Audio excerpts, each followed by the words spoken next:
Hello there, thanks a lot for coming by PosterCentral.com's video blog today. I'm Pete Howard, and here is a 60s concert poster that speaks for itself. Wow, what can you say? Janis Joplin's last concert of the 1960s, and her last ever show with her lovely backing band, the Cosmic Blues Band. Wow, what a landmark, huh? Friday night, December 19th of 1969, in the hallowed halls of Madison Square Garden. And you know what they say about New York City, if you make it there, you can make it anywhere. And Janis had definitely made it, no doubt about it by this point, but with a lot of asterisks on that, and unfortunately very precariously, as she and her career were just hanging by a thread. And since the next year, 1970, was the year we lost her, and this was her last show of '69 at arguably the world's most famous concert venue, I guess this night could be seen as an apex, the apex, of her performing career, and a culmination of sorts of, years of live performance for Janis. I don't want to get too sad. It's just a heck of a poster to represent this night, isn't it? It's just, look at this, orange and pink on a black background, black board. Really, just, it's almost like a unique looking poster. It's not a template of any kind. You don't see really anything like this that I can really remember. It's an extra stiff board, and it's 13 by 21 inches plus change, so not quite the standard 14 by 22.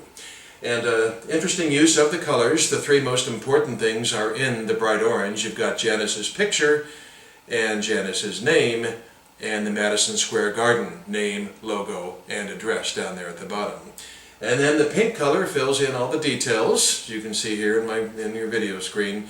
One perf only, I kind of like. That's kind of fun, using that abbreviation there up in the upper right-hand corner. One perf only.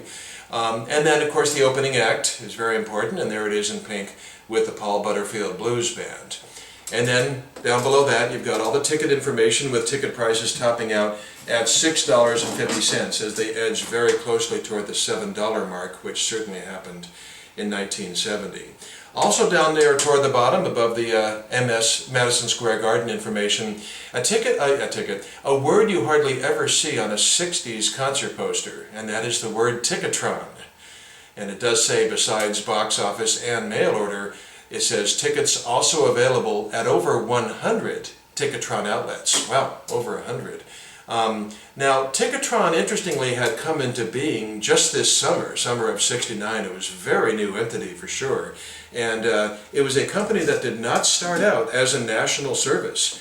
It started out regionally, and only in the biggest markets, because, rather than start in a small town, like, Tulsa, Oklahoma or something, and see how it works, you needed a lot of bodies, a lot of customers to pull this thing off and make it work, so it did start in the biggest cities. And so that's why Ticketron tickets, if you're a ticket collector, turn up first in the LAs and New Yorks of the world, and then phase into the picture, as you get into the early '70s, and it progresses to all concert markets. But, I didn't really study the history of Ticketron to do this blog. I'm much more about the music and everything, but there's no question it was a very new service at the time. And, the term Ticketron, computer tickets, it's kind of anathema to '60s concert posters, let's face it, but not in this case, because, who cares if it's got Ticketron on the bottom? It's got so much going for it, and it's just, Janis well into the final 12 months of her life at this point. So